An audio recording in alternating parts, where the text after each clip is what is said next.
the cat doesn't come with the house. We just have to figure out if it's going to always smell like cat. So I told the beekeeper, I said, you have to meet the conservationist.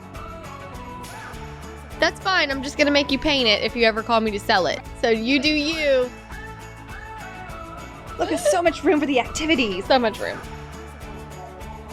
She never responded. No response? No response.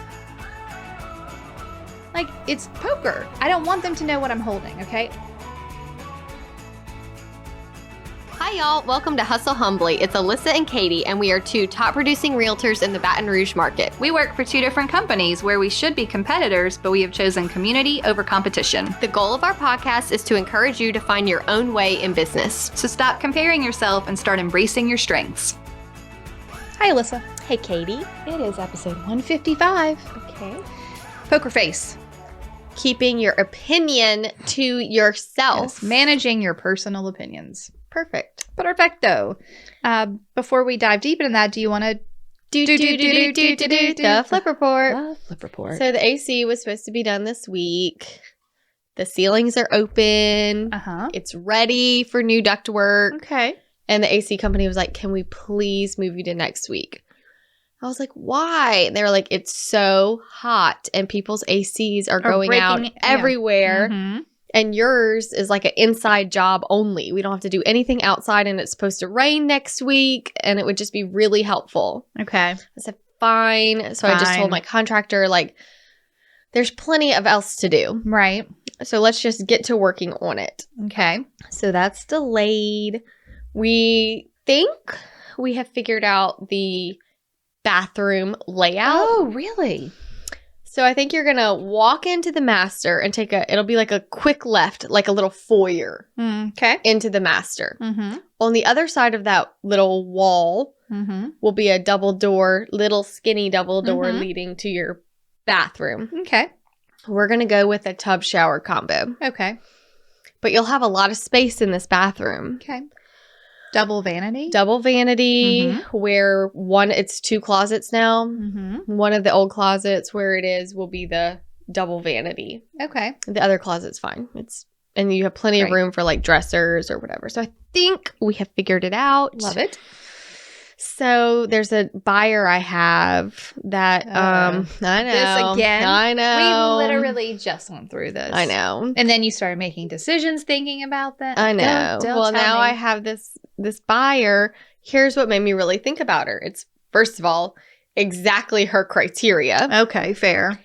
And she was like, hey, Alyssa, there's like not a lot on the market right now that I like, but there are some that just recently sold that are like, I would have bought in a heartbeat. Was it Arden? Yes. She sent it to you and you're like, well, and she didn't know it was mine. You're like, you don't say. Right.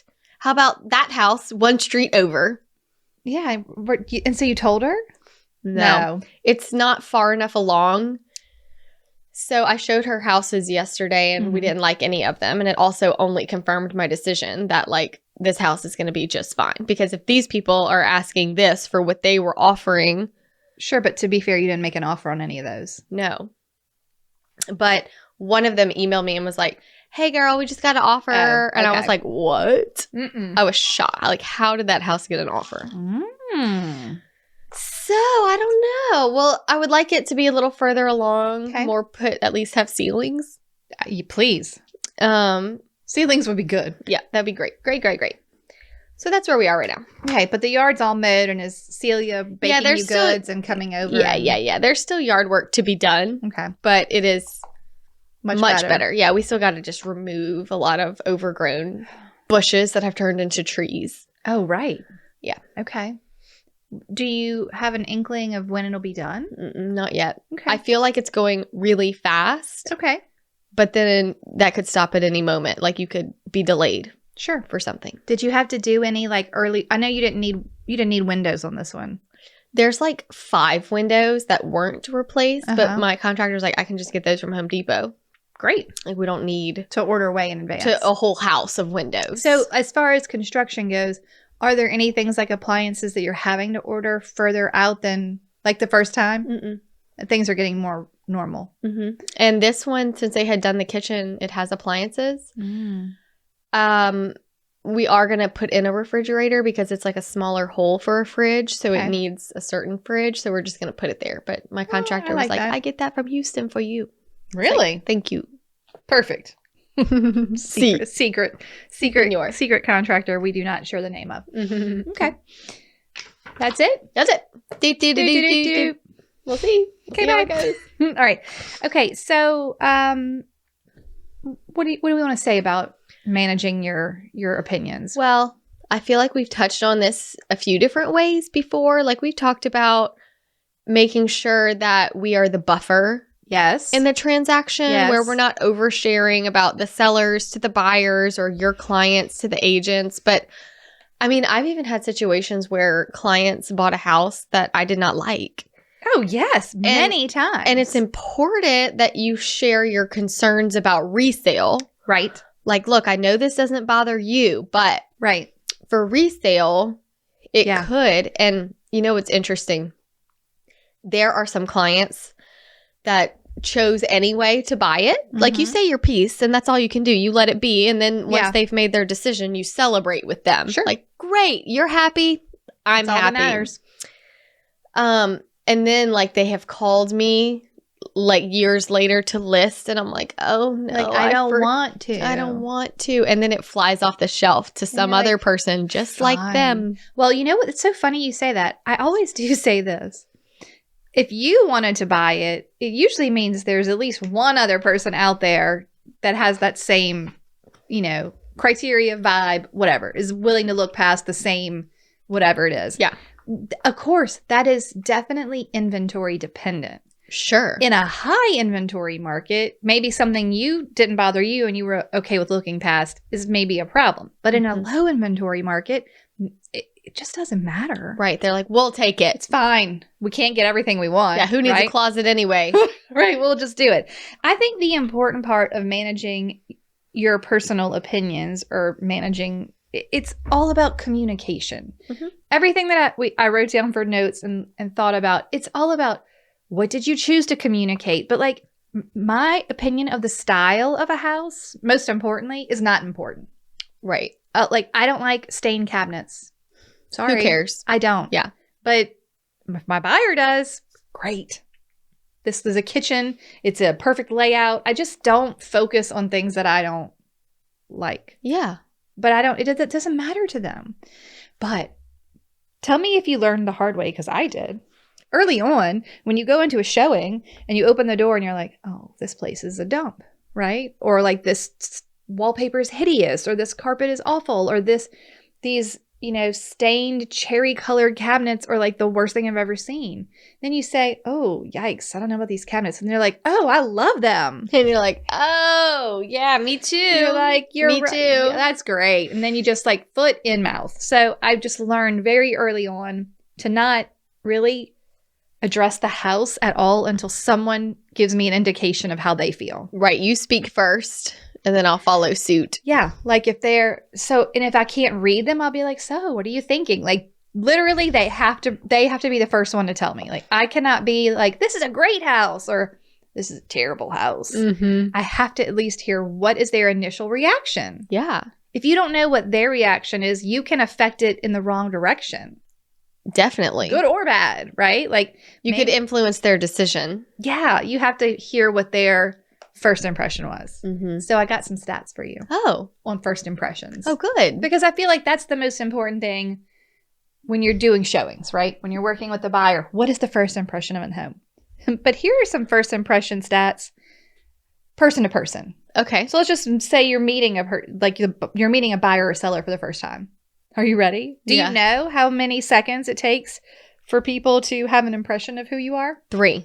Well, there's a lot of studies, but this Okay. one particularly said 7. Okay. And that within 7 seconds, people will make 11 decisions. So in that first 7 seconds, people make 11 decisions about you Oh. or a house or whatever. It is the 7-Eleven rule. 7-Eleven 7-Eleven Yeah. rule. Neat. Okay, so it takes 1/10 of a second to start determining traits like trustworthiness, literally like a blink of the eye, someone looks at you and they can start to think, you look trustworthy. I wonder what they base it off of. Like Well, clothes or... I'm going to tell you. So it said, like, I guess it takes 27 seconds to form maybe your full first impression. Okay. So you're going to start making decisions in the first 10th of a second. In the first 7 seconds, you're going to basically make 11 decisions. But it takes 27 seconds to make a first impression. Here's what is important. You want to hear it? Mm-hmm. Okay. If you smile, if you are polite, if you are well-spoken, if you make eye contact, you're a good listener, you smell nice, Oh, and hold conversation well. people are getting close to you. Well, I guess probably as long as you smell neutral and you don't smell bad Right. is all you need. No smell, at You- least. you don't is better need to than smell like, bad smell. delicious, but Right. but like don't smell bad. What I thought was so interesting about that, most of this is like, how do you talk? Mhm. Polite, well-spoken, good listener, and holds conversation well. It's like, what do you choose to say? Yeah. So I just thought that was all very riveting. Also, 83% of people report they tend to feel more positive about someone who seems to be confident. Yeah. That would make sense. I would want my agent to be confident. Totally makes sense. Okay, so now you've met your buyer and you've gone in the house. Now we're going to go back to managing our opinions. Mm-hmm. But look, also keep in mind, just like your client is making an impression of you, you're making one of them. But maybe you need to check yourself, And make sure it's accurate. make sure it's accurate, right? Yeah, definitely. Okay. What do you do in a showing? Like, do you have any, I guess, typical practices, or like, how do you manage your personal opinions? I do try to keep it very fact-based. Okay. And avoid saying things like, I feel or I think, but rather saying, I have seen where a bedroom not having a closet is an issue for some people. Yeah, that makes sense. You know, just trying to say, like, keep it very factual. Yeah. Yesterday, I showed a house, and normally you hear, like, it smells like dog, but it smells like cat. Like, that's what it was. It was cat. And we opened the door, and we both looked at each other, and she said, it smells like cat. I said, I know it does. I said, but, you know, the cat doesn't come with the house. We just have to figure out if it's going to always smell like cat. Can I tell you a story Yeah. about cat, a house that smells like a cat? I have a cousin who is in a different state, and she bought a house that every time they went there were all these candles lit. So they didn't know that the house smelled like cat. Mm. Well, when all the candles were gone and the cat was gone, the house really smelled like cat. Ugh. So they tried to start, like, how do we get this cat smell out of this house? Eventually, it turned out they had to remove like 2 feet of drywall in the entire house What? because the cat had sprayed every wall. Oh, no. Every wall. That's awful. There was, so that was an expensive, you know what I mean? So sometimes you don't know what you're getting into. I know. But the cat does leave typically Sure. and takes its smell with it. I have a client one time that said, every pot has its lid. What? So Sure. every house has an owner. Okay, fair. It's funny because I just sold a cluster of homes in the same cluster? area. to the same people? They were all basically the same. And I was working with them all at one time. Okay. And I was like, y'all should all get together and be friends. Clearly. Because y'all are all, Same so it was in the criteria? Garden District, Okay. older cottages. Uh-huh. The houses were adorable, but I fully made it known how much work you have ahead of you. Yeah. What it's like living in a raised pier and beam home in Right. Louisiana, Mm-hmm. moisture problems under homes. Mm-hmm. And they just loved it. We're I fine said, with great, this. as long as you know and you're not going to be mad at me that you have a Mhm. project home. Mhm. They didn't care. Okay. And I love the homes. I mean, They're cute. I would not want to live in it, but they did and they Okay. loved it. But it was just funny because one of my clients is like a nature Conservationist. conservationist Okay. and is always like out in the woods, and she paints pictures of birds Oh, I and does love all these it. things. And then my other clients were beekeepers. Oh, great. Well, she can come over and paint Exactly. bees? Yes. And then the other ones were landscape architects and like couldn't wait to What? plant. Like they didn't care about the house. Right. They were just. They in were it. like, look at this yard. Look at what we could do here. We could plant these flowers, this and that. And I was kind of like, yeah, but this house, like you gotta it's live in the house. yeah, the house, the kitchen is needing some things. They're like, and we're going in the yard. They're We like, don't we don't care. care. Yeah, we don't care. But it was just interesting that all three of these people, Mhm. all outdoorsy, excited about the landscaping more than the house, and they all ended up in the same block. Weird. It was so weird. One of them, they share a back fence. Oh my word. They're both corners. Did you introduce them? So I told the beekeeper, I said, Mhm. you have to meet the conservationist. And I was like telling her about it. I was like, y'all are neighbors. And then she goes, wait, is her last name so-and-so? I said, yes. And she said, our paths have crossed before Now on a we're project. neighbors? And now they're, I said, Wow. well, she's your neighbor. So y'all just go be friends. That's amazing. But it was just so interesting because these people, like, they just love it. And I have a piece of that type of person in me. Mm-hmm. Like, sort of like the hippie child that like loves, right. you know, bumblebees and Mhm. flowers. I love it. So it was kind of fun because it brought out that side of me that I was like, it's been a long time since I sold a house here. And now I'm selling 3 at one Three. time. It does that though. It was very what you fun. focus on grows. Yeah. So whatever you're working on. It was funny because a few houses down, there was like an old station wagon that it doesn't work. They had, it's been painted and graffitied and it's like Okay. art, Uh-huh. but it says, be happy. Oh, I love it. Yeah. So You're like, it's meant to be. but every pot has its lid and I think it's important and it's our job to point out our concerns. Right. And I think that is how you build trust with a client. Right. If I'm walking, I'm like, this is the best house ever. And it's Mhm. clearly not. Or maybe it is. You get further with that buyer if you say, well, you know, you might want to be mindful of this problem. Mhm. Or look, here's a crack in the ceiling. We just want to check for foundation issues. Or All important. you got to point out. I think it's always helpful to point out at least one thing that would be of concern. Yes. Because they don't always see that. And it kind of helps put them at ease too in making their decision if it appears, and you are, you Mhm. know, kind of looking at it with a more discerning eye or Yeah. a more professional eye, not like a emotionally swayed. It doesn't matter to me. I'm not going to live here, Mhm. but I am going to tell you what you need to know in order to like not lose money or not make it be miserable while you're here. Yeah. So it's like, I feel like with your clients, you know, you're shielding them from your personal opinions about design choices of the house. Like I showed an adorable condo to someone and she was like, oh my gosh, I can't wait. This is going to be my room. I'm going to paint it red and black. And I was like, oh gosh. Okay. But that was what she wanted. And I'm like, that's fine. I'm just going to make you paint it if you ever call me to sell it. Right. Look, So you enjoy it however you want. Yeah, do it quickly. Don't wait till the end and then paint it and then decide to sell it because I'm going to make you paint it again. Right. We had an agent in my last office who had been selling real estate for so many years. She, so much so, like she had a daughter when early on in her career, it was, you know, young. And then the daughter grew up and then became the receptionist. Like, Oh, neat. but she would tell the story of, she's like, oh, you know, my daughter made me so much money. I'm like, what are you talking about?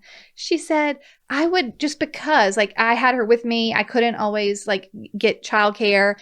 So she, when she was 3 years old, she came to a lot of showings. Yeah. And you never showed that girl a house that she didn't love. She would walk in the door and she would say, this house is beautiful. Oh my gosh. She said that's hilarious. the buyers just ate it up. She's like, I didn't tell her to do. She would just be like, this house is so cool. Oh my gosh. Every house was exciting and awesome to her. And I just always remember that and thought, how funny, but it's true. Like, yeah. if you walk in and are like, what?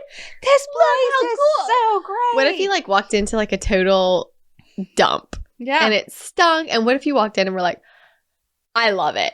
This is going to be great. I love your buyer would be like, you're crazy. You know what you would say? So much room for the activities. Look, there's so much room for the activities. So much room. But there's always something positive. So I think it's balancing, right? Like you What is want it? The compliment sandwich? That's right. How does it work?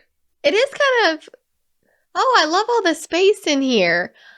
There is kind of a smell, but look at these Right, the windows. How compliment great. Sandwich. Yeah. That's perfect. Yes. Perfect. Compliment Yeah, you sandwich. just got to remember that.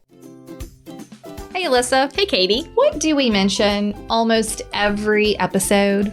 Email templates. You're right, we sure do. And after every time we mention an email template, do you know what we get? Emails asking if they can have copies of the email template. Can you send me a copy of that template? I have never Sure. had one like that. That sounds great. And you know what the good news is? What?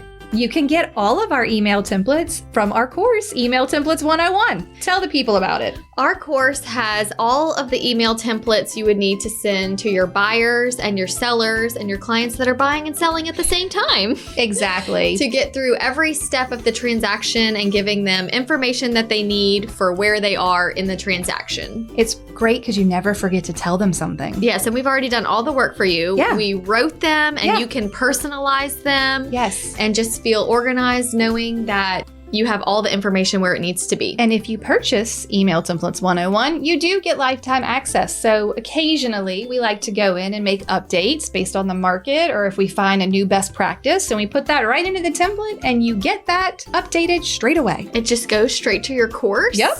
Right. It's just there. amazing. It's It's just already in there. there. It's just already there. in there. You don't even have to worry about it. We'll That's send you wonderful. an email and we'll say updated. That's great. Where can they find these email templates? You can find the email templates at email templates with an S 101.com. Emailtemplates101.com. Yes, head over for reviews and all of the specifics. Wonderful. Okay, enjoy. What about this is important because I have this conversation now with my buyers outside of the house, typically before we go. You're under surveillance. Okay, funny story. Tell me about it. This is my listing. Okay? Your listing. My listing. Okay. And I know my sellers have cameras on the inside. The house is vacant and they just put them there so they could spy. Oh, geez. That's how they are. okay. So somebody messaged me that I know and was like, I really want to see this house. I've been kind of looking. Okay. So I'm like, You okay. showed it. So yeah, I was showing my own listing. I told them I'm going to show it. They're like, great. That's fine. So I'm waiting in my car. The buyer gets out the car and I go to her. And we're kind of standing like on the porch. And I'm like, hey, before we go in, I just wanted to let you know my sellers have certain cameras, audio they can hear. You know, there's a few things. The house has been on the market a They few can weeks. hear you on the front porch. Alyssa Jenkins. I mean, it is what it is. Were they mad? I didn't say anything wrong. It was all true. It was all true. but I was very candid in how I said it. Like, we have gotten some feedback that people don't like the flooring. My sellers would be willing to negotiate price because of that. Like, I was just letting her know the feedback we've gotten. okay. Because she had asked me when we scheduled it, like, why has it been on the market so long? Mm-hmm. Which it hasn't been. It just seems like it because in this market, everything goes so fast. Okay. So I was just telling her the things I wouldn't have said inside the house. And they heard you anyway. And then I turned around to go in the house and saw the ring. and saw there's a camera right there staring at me, blinking. Did you smile and wave? Yes. Were they mad? No. Did they mention it? They didn't like call me out, but I know they heard me, which is fine. I didn't say anything bad about them or the house. I just was letting the buyer know, like, this is what our feedback has been. What will you change about this in the future? What would you do differently? This was a hard one because, like, they had it inside, outside. Like, when can you ever speak freely? Way out at the end of the driveway? I don't know. I know. Like, come, let's go to the neighbor's yard and talk. Right. I don't know. But again, I was just, and you know what? Because I set the expectations, she like loved the house. Right. Right. And may very well buy it. We shall see. Okay. Well, I know. Sometimes I forget to tell them pre-front porch, right? Right. And then I'm like, I'll see the ring or I won't see it. I'll be like, oh, okay. I'll be like, so, yeah, hey, you can't say things and that. Like I'm whispering and Right. I'm like, come over They're here. listening, the sellers. And sometimes this is how I always phrase it to my buyers because it's true. It's not that we don't want them to know how we feel, but we kind of don't. Like we don't want them to know that you love it because that doesn't help you with negotiation. In a Mhm. regular market, y'all, don't be Mhm. giving me all this low inventory, crazy market nonsense. In a regular market, I do not want the seller to know that my clients love the house. Mhm. It's the best house in the whole world. I want them to know that my buyers like the house. Like it's poker. What I don't want them to know what I'm holding, okay? I also don't want to hurt a seller's feelings by saying, this is bad, this is bad, this is bad. And then, of course, the buyer decides, well, I can't find anything else. I'm going to make an offer on this one. But now the seller has heard you kind of like beating up on their house. Like you're not committed. How committed are you? Right. Well, it didn't sound like you liked it, right? So if it's like you didn't sound like you liked it, maybe if I have multiple, especially if there are multiple offers. So I just had multiple offers on a listing. Okay. And we were asking $329. Okay. We got an offer of $329. Mm-hmm. And then I let all the other showings. No, that's not right. We got an offer. Okay. Everybody knew that there was a lot of activity. Okay. We got an offer of, well, before she sent the offer, she sent feedback that said they were very interested, but that they were still considering a few other homes. And when it said your thoughts on the price, it said too high. Uh-huh. And then in the feedback, she put, liked it, still considering other homes. Okay. Then they made an offer of, we're at $329. They offered $319. Okay. But then they did an escalation clause of buyer will pay $1,000 over the highest offer received up to $336. So they're willing to go $7,000 over list, but they started at $319. So, okay. So I thought that was interesting. Yeah. So then I let everybody know we have an offer. Mm-hmm. So this other offer comes in, $335. They acted very quickly. They saw the house, left feedback, and put, loved it, submitted offer. Thank you. So it ended up just being the two offers. Mhm. So I let offer number one know, like, hey, we have another offer. And she was like, okay, we figured that. So that's why we went in with the escalation clause. Mhm. Like, that's our highest and best. Mm-hmm. So I let her know. I said, okay, thank you so much. We are going to go with the other offer. Now, $335, I could have gotten Another $1,000. $336. Right. But my sellers were like, we feel like they said that they had other options, that they were It's a vibe. looking, and right. why- So what's if they gonna happen loved in the it, why- inspection? so she said, Alyssa, could you please share with me why, like, was the other offer just much higher? I said, actually, I will be totally honest with you and let you know that the other offer was $1,000 below what you offered. But my sellers felt like your clients just weren't like super committed to the house because in your feedback, you mentioned that they were still considering other properties.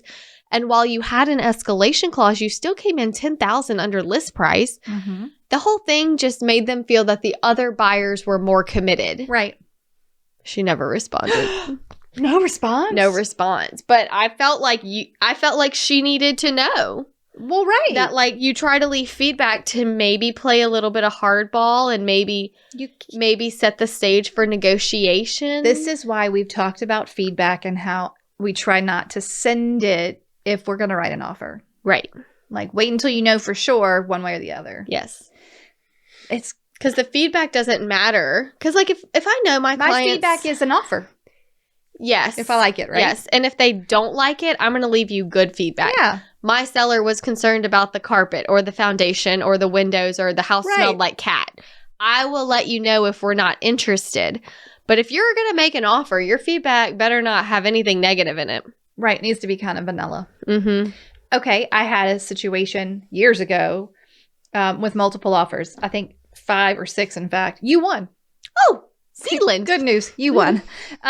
But one of the agents had left feedback before they sent their offer, and the feedback said, something about a needed repair here or there. It was an old house, right? Mhm. And I don't remember the details of his offer, but they weren't bad. Like it was in the running, but that feedback is what removed him from the running. Right. Because you're Overshared. worried about repair stuff, and I've got all these other people fighting over it. In the same situation, I had a listing. It was multiple offers. 2 offers came in pretty much the same. And I'm trying to remember. And I debated whether or not to share it with my seller, what the agent told me. Mm-hmm. But, Oh, this is good for this one. right, because I was like, it doesn't really matter. Like, basically, it was the craziest thing. Both offers were the same. Okay. Financing, conventional loans, great lenders. Like, money-wise. It was all very similar. Okay. But one agent said, I'm so sorry that they made me write in the refrigerator, washer, and dryer. Please don't let the fact that they asked for that be why we're not chosen, because they don't need it. So if you wanted to counter us removing it, if like the other people aren't asking for it, feel free. Both of my clients are attorneys and can be a bit difficult, is exactly what she said. So I'm sitting there with my sellers. Did you tell them? And we're splitting. I'm watching them split hairs. You told them. You had to tell them. And I'm just like watching them and I go, I have to say something. This agent told me that her clients This is a material detail. were very difficult. And and then they were like, easy choice. Great. Thank you. Let's go with the other one. And it cost them the offer. But you know what the irony is? She thought the washer, dryer, fridge would cost them the offer. No, but the other people asked for that too. But it was the tiny little detail. It was her detail. Okay, because that was So in the she notes. lost. So how much do you share? That's an important part of managing the whole process, really. Like, what are you going to tell the co-oping agent? Do you never tell them what your client does? No. If you have an engineer, especially, or a difficult attorney. Right. Never tell them what your client does. Yes. Never tell them. I mean, honestly, details about your client are not important. Have you ever been in a multiple offer situation where you're worried that your client may not be the most serious buyer? Oh, yes. And you're like almost worried to get chosen? You're like, I don't want to. Yeah. And then you're like, but you got to do your best right, to win. Yes. I know. That's a hard one. But the competitive part of me just wants to win. Yeah. You know what I mean? Like, I would never do that knowingly. Like, knowing like I get so nervous when my buyers are like, but we still have the 10 days, right? I'm like, I'm like, listen here. Not what that's for. And I tell them, I say, listen, it is there for you if you have got to get out. But a lot goes into canceling a purchase agreement. Mm-hmm. It hurts the sellers. Yeah. It hurts my reputation as an agent to send cancellations. I said, and I tell them, I say, I am not known for sending cancellations. Right. So we are not going into this lighthearted. Right. We're going into it with every intention of getting to the closing table. Yeah. So let's just make sure that we feel good about it before we make this offer. I showed a house recently that my clients loved. I thought it was okay. I thought it was very overpriced, but I think everything is overpriced right now. I was about to say, I'm getting that a lot from you lately. Yes. And so, but there were just things about it, but none of those things mattered because my client has a specific need for the backyard, and this house had that, and it's hard to find. So I thought, who cares that they put the cheapest laminate flooring throughout this expensive home? Okay. I didn't say anything about it. Mm-hmm. There was a few other things that just I thought weren't good quality. Okay. I didn't like the house, okay? They loved it. But you didn't say you didn't like I the didn't house. say anything. I just confirmed that, yes, it does meet that need that you have. Well, we lost. Oh. We lost the bidding war Mm-hmm. to a cash buyer. Nothing we could have done. But when it was over, I said, listen, I think it's okay. Right. There were some things that, and she was like, you should have told us that then. I said, no, because it wouldn't have mattered. Right. Like the cheaper flooring doesn't matter because that house still fit your need. Right. I'm just trying to make you feel better about it now. Yeah, I'm trying to make you feel better about it now. And maybe it would be something that would bother you. You would notice. Like, I do think that after they moved in, they would have been like, these floors, not good, you know? Right.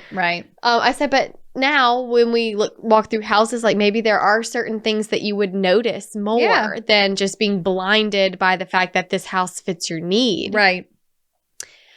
So I think but I knew like it doesn't matter. Right. In that moment. They're very excited. It definitely was a great neighborhood that fits their needs. Right. So Well, you're filtering through a lot of information based on what your client has told you. Mm-hmm. It had the need. They, you know how much is on the market. You know about price. There's just sometimes you're like, look, you're not going to get everything you want. So why do I need to upset you about this poor choice of flooring? Yeah. When this is the house that you need and this is what's going to work. I had another transaction where the agent was a bit newer. Mm-hmm. And she had a very difficult seller. Mm-hmm. He had lived in the home for decades. This home was his personal, he was an older gentleman, and this was, he was very set in his ways. He kind of wanted to micromanage.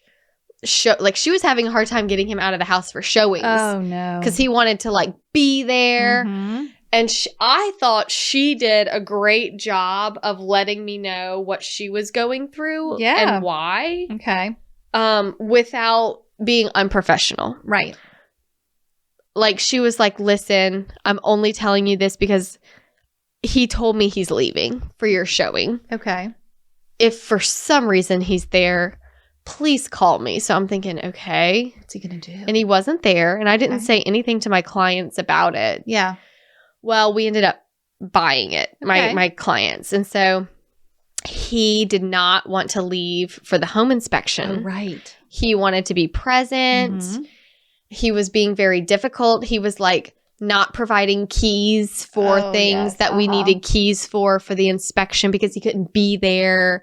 He was just but the agent was very I'm so sorry. This is just what's going on. Guess who never knew about any of this? Your client. My client. They don't need to know.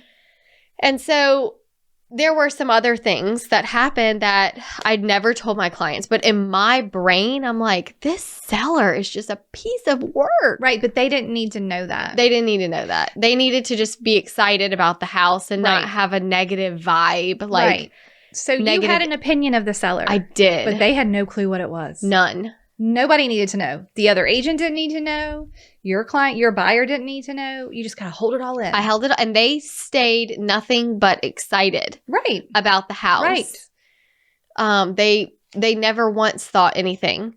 Well, we get to the closing table, and he's like the nicest man. Mm-hmm. And I thought, good thing we did, because I have been in situations where, things did get discovered through whatever reason, and you build in your head this idea or this story of what the person that you're working with is like. Yeah. And then you meet at the closing table and you're like, that was fine. Right. Totally fine. A lot of people are difficult until you get them face to face. That is the truth. That has happened to me many times where it is the most horrible transaction. The seller is difficult. The buyer, somebody's difficult. Mm-hmm. And then at the closing table, everyone is just so sweet. Mm-hmm. But I also have had the seller show up and still be just as difficult at the closing table. Even when I have challenging clients, I haven't been in a situation recently where I've had to apologize for my client. Oh, for your client. Yes. Yeah. I haven't really had a buyer submit an outrageous repair request or had anyone argue with me. I've been very fortunate lately. I've had some really great clients. Yes, but maybe your client management is also I think it's really sharp at a high level at this time. Yeah, for sure. I'm writing the repair request. I'm doing all the things. So it's helping. Mm-hmm. And I'm explaining it, and I'm giving them opportunity to make corrections but they have just been, it's been a very long time since I had someone that I was like, well, by golly, I think you're getting good at this. I'm getting good at this. But I can certainly remember having client, I think that's why I transitioned into writing my own repair requests because I was embarrassed. You're like, I can't deliver this. And it's I'm representing you. Right. And I want to help you, but I don't need to, when I submit this repair request to the agent, there has been times when I was like, listen, I'm sorry. Yeah. I did not advise that they asked for these things. I am presenting this on behalf of my buyer. Right. And they're like, okay, thank you. We will see what we can do. That happens with offers too. When you say, I've given the comps to my buyer, I've advised them, and this is what they are adamant about doing. Yes. But I don't also have to throw in, they are an engineer and think They're very that difficult. the foundation is like going to need to be replaced. Like, you know what I mean? Right. You have to try to keep some of those like things close to the vest so that you don't mess it up. Like maybe you get the offer accepted. Now we're moving on to inspections. We don't need Yeah. One thing at a time. one thing at a time. And just One keep thing at a it. time. Yes. Keep it. But I do think that it's funny. Agents on both sides can really lose their clients' money with what they say 100%. without even realizing it. It's just like when you go to look at a for sale by owner. Don't you get a little bit excited to see what you can get out of the seller that they shouldn't be telling you? I mean, Yes. like, so have you had a lot of showings? You know, No. have you had any offers? Yeah, I got No. one for this amount. Yeah. We were going to take it, and then their loan didn't go through. Like, oh, Oh, wow. thanks for So that. you came down 10 grand. Okay. right. But I mean, they do it all the time. I know. And you're like, great, but you have to be paying attention. I just think it's so funny that you can really catch a lot that other people aren't thinking. No. You have to think about what you say. Yeah. You really have to think about everything you say before you say it to your clients, to the other agents, to like, you just really have to be mindful. I hate though when I'm like representing a buyer and the seller's at home and they start asking you a bunch of questions and I'm like, oh God. Oh, no. Like, oh, no. I'm like, and then they're talking directly to your buyer and they're like, what do you do? Where do you go to school? You're like, no, stop. No Stop. talking. Stop it. Stop Stop it. talking. This is why we're not supposed to see each other. That's like it was a multiple offer situation. And I got an offer from an agent representing her buyer. And she's like, hey, I'm sending you a pre-approval letter. Don't worry that it has a different address on there. That was on another house that we had tried to buy. And, that one canceled. And I'm like, oh, What so happened? you were under contract on something and they canceled. Mhm. Are you going to do that to us? right.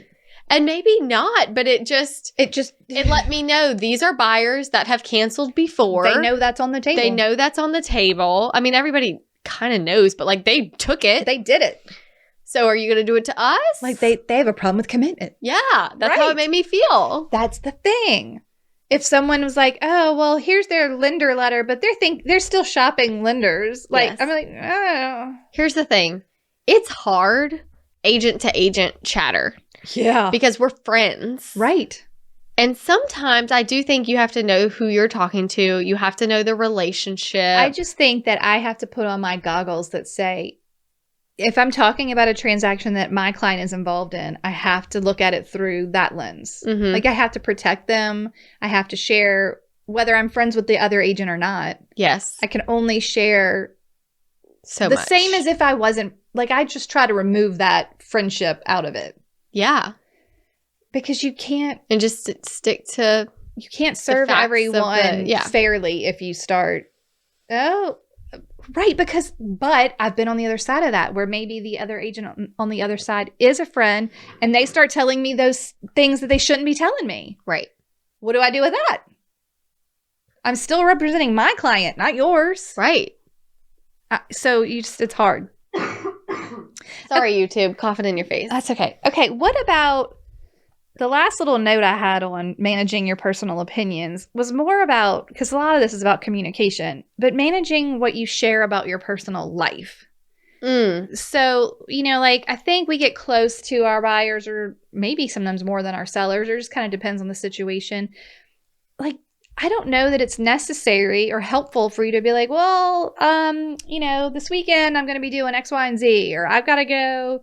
Oh no, I can't fix your repair request up tomorrow because I got to take my kids to the doctor, and my husband's having trouble with his diabetes, and whatever. Like there's just got to be some professional barrier. Yeah. It's different. You know what it made me think of when I was writing that note down? I was like, like, bless them. I love them. Your hairstylist is always the one who has told you their life story. Yeah. Because you're in the chair for a couple of Long time. hours. Yep. Got to talk while you're there. Yeah, like they're telling you everything that's going on with their boyfriend and their, parent, the whole thing. And then at some point you're like, sometimes you're just like, we're actually not this kind of friends. Right. It feels weird that I know all this about you. Yes. That's sort of the same thing. Like it's just a professional relationship where I have Yes. come to pay you for a service. That doesn't necessarily need to include me hearing all of this personal I sprinkle information. in like little things. Yeah. Like I like to remind them I have kids. Sure.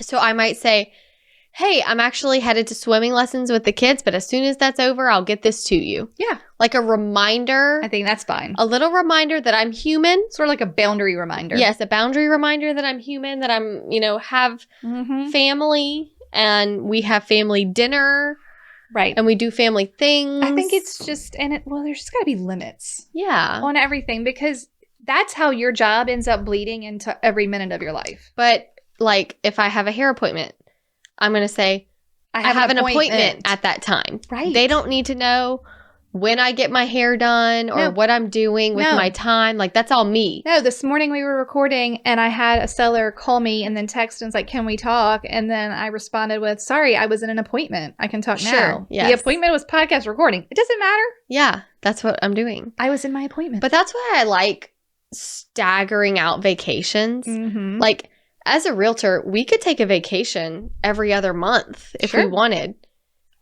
Because like our clients are rotating. That's right. So as long as you're not always on vacation with the same client. Oh, that's so funny you should say that. I had an investor client that had bought several houses with me plus his personal home. So we just had more consistent contact. Mm-hmm. I am not even a big vacationer. He would give me such a hard time, though. Every time I would go on vacation again? Yeah, on Must be vacation. nice. I'm like, it's not even that much. Yeah. It's like once a year, but you're always here. Like, Yeah, you're like, oh, Katie's on vacation. You're- Gotta call her. you're always around. It was just it's funny though. Because you're right. Mhm. You can some people won't even know. Okay, here's a great example. I had 2 closings in one day. And we go to closing they're back to back, like time wise. And I'm at the first closing with my buyer and, things are like wrapping up on the closing. And I'm like, okay, listen, so I'm going to have to go ahead and go because I have another closing. And they're like, we aren't your only clients. And I'm like, I know, shocking. I actually have other clients. They're like, Right. but they were like being like funny. And they're like, we never felt like you weren't, we never felt like you weren't Yeah. focused on us. You're not just so busy. Yeah. I just feel like, oh, that's so funny. I'm like, yep, I actually have to go. Bye. Yeah. Gotta go. Just really funny. I know. Any other thoughts about managing your personal opinions? No, I think just like asking yourself, is this helpful information? Yeah. Could this hurt my client's chances? Right. How well do I know the other agent? And even then, just be careful that even when you're working with friends, that you're not overstepping. Be more so careful then. Yes. Be more so careful then. God Yes. forbid you end up in a legal situation. Right. Right? Mm-hmm. Uh-uh. That'd be scary. I think it's just important to filter your communications based on the situation. Are you representing the buyer? Are you representing the seller? Are you inside of a seller's home with your buyer and, you want to talk about, you've seen it all in a showing, right? There's, I don't know, I have literally gone to a showing with an iguana walking around the house. Oh my gosh. Not in a Loose. cage. Loose. No. Loose.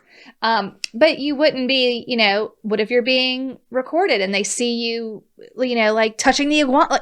Yeah. Just like be mindful of what was the appropriate professional behavior if someone was watching at all times. Always. I had a Always. seller, I went on a listing appointment and they were like, our last agent was fine. Just fine. And not, this wasn't the listing agent's fault, but he said, we had this, because they have cameras in their house. We had this one guy come show the house and he opened the door and told his clients, all right, y'all can go look around. Okay. He stood in the living room, pulled out fingernail I clippers knew this was coming. from his pocket Oh my and God. clipped his fingernails in the living room of the seller's of house. a seller's house. Whilst his buyers were there. Were looking around by themselves. That is the most Who would even use that person? insane thing. What did you even say to your seller? I said, I am appalled and embarrassed. For the And profession. for the profession. And I hope you know, just like any job, there are good ones and there are bad ones. And you are doing a very wise thing by interviewing. It was just embarrassing. But you always need to conduct yourself as if Someone's watching. they're all watching and listening. Like you have to police yourself. Yes. That's the other thing. There's nobody coming behind you Nope. typically to say, "Oh, you're not doing that right. Mhm. You shouldn't do that. That's not." But they should go back and listen to the 3 Ps of professionalism. Yeah, that's a that good one one's for so this. good, so good. Okay, are you ready for a toast? Yeah. Okay, super. Let me get you one. This toast is from Kayla Fox in Indiana, and she is toasting to her mom, Mana Sturry. Okay. Who is also Mana or Mona? No, Mana. Says right here, rhymes with Donna. Oh, that's so helpful that she put that. So I knew it was Mana. Oh, Mana. Okay. Is that not crazy? I love it. Mana Sturry, who is also her broker. She says, I grew up going to showings and phone duty with her, but never thought that works great for my story. I was just thinking that. But never thought real estate would be my jam because I'm creative and hate paperwork. Oh my gosh. When I finally this is Kayla who designed our shirts. Oh, good. When I finally took the plunge last year and got my license, she cheered me on and guided me through my first several transactions. I remember being nervous to tell her that I was going to start working for Chelsea at the Modern Agent Social Club to make monthly content because I would be focusing most of my efforts on being creative instead of growing my business. But my mom was so excited for me and knew it was best for me and my family. She continues to support me and my business and selflessly wants what's best for me and my family, even if it's different than what she pictured. Oh, nice. Because of her support, I'm able to be creative at Mask and maintain a steady real estate business at a pace I love. Aww. She's not only a great mom and grandma to my 4 kids, she's a great broker, mentor, and friend. That's awesome. How sweet is that? I love that. Mana is a gem. Yeah. She just lets her do whatever she needs to do. And I think that's be great. you. You be you. Okay, well, That's thank really you, sweet. Kayla. And cheers to Mana. Cheers, Mana. Mana rhymes with Donna. Yes.